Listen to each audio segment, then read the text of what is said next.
Hello, how are you today?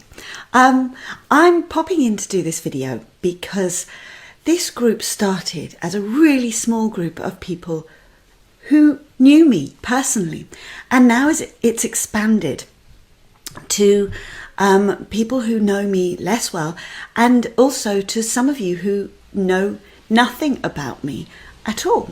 So I thought I would introduce myself. I'm Hattie Volker from Find Your True Voice, and some of you know nothing about me at all, and others of you may know me quite well. So I thought I would tell you a bit about who I am, where I came from, and why I do what I do and what I do, essentially. So there are a number of strands to my history. The first and most important one is that I'm a singer.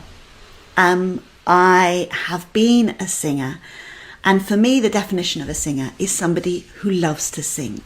It has nothing to do with how well or badly you or others think you sing.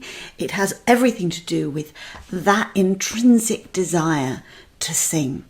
Because as a child, I sang with a voice that was free and large and joyful and filled a space. And I used to win competitions without even thinking about it. And then suddenly my voice started to change. As some of you may know, that women's voices take longer to break, but they do actually break. And my voice got big, and my confidence got small. And around about the age of 18, 19, I had a massive knockback, and I stopped singing for about 17 or 18 years. I didn't manage to get into the university choir, and having always gone into every choir and sung solos and done all of this all my life, it was a huge shock to my system and a blow to my ego, because singing had been the thing that I'd always done really, really well. So who was I without my singing? And it became a bit more of an existential crisis of who am I? But I didn't sing because I couldn't sing the way I wanted to sing and produce the voice that would have the impact on people that my voice used to have. So I carried on with my life. I got a job, and then I retrained to become a barrister.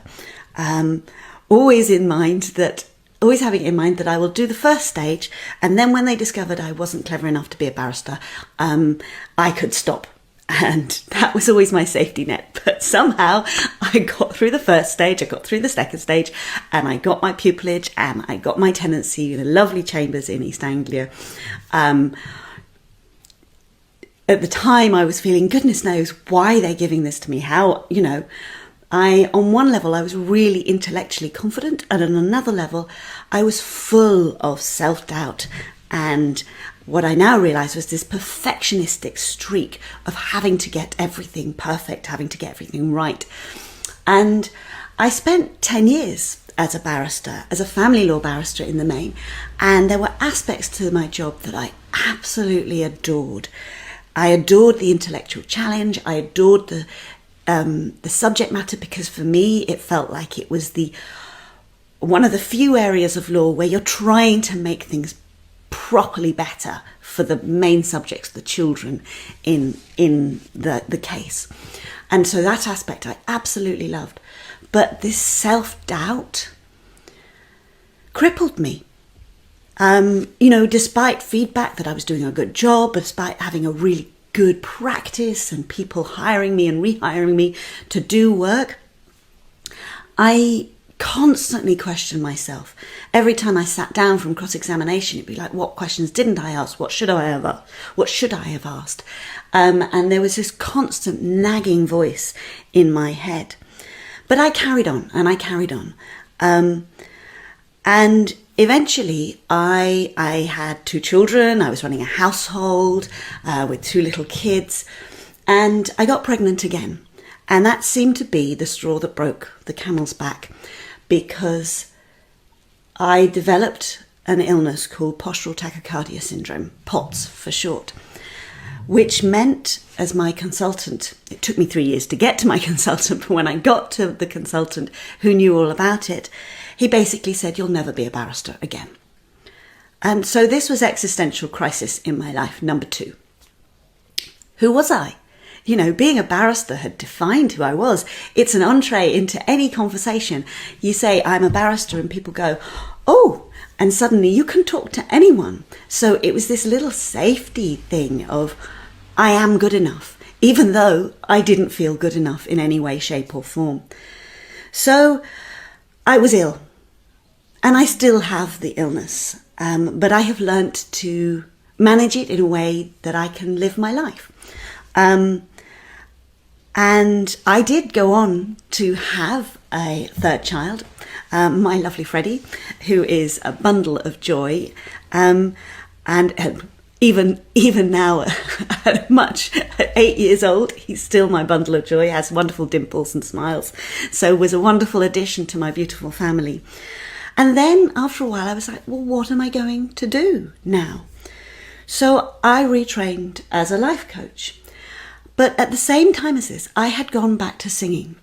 So just before I became ill, I had gone back to singing, and I found a wonderful teacher, Posy Walton, who was absolutely fantastic and recognised my voice and was able to bring out my voice.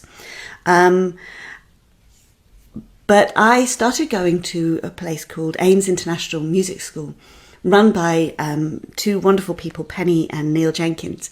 And they transformed my life in terms of singing. And when I was unable to work again, they offered me to come and work for them so that I could go and sing, which was an amazing offer. And I went and I was tea lady for Ames International Music School. And then while I was being tea lady and singing at Ames, I was retraining as a life coach. And I realised, and this struck me hugely, how much you can see what a singer is thinking when you watch them sing. And added to this, a great friend of mine, Ruth Randall, said to me when she was coaching me, you don't seem to enjoy your singing, because I was talking about going to Ames and the pressure I was putting on myself and blah, blah, blah, blah. And I suddenly realised this thing I did because I love it, I wasn't enjoying. And that crystallised what I was seeing in the singers. I would see these singers putting pressure on themselves. And it was really interesting how there were some singers who didn't necessarily have the best voices, but they could perform and they could inhabit a song. And they could let go of every insecurity and really be in the space with their audience. And some of the other singers who may have had even better voices couldn't. And you could see as they were singing all their hang-ups going around in their heads. Everything that was going on in their heads would somehow show up in their performance.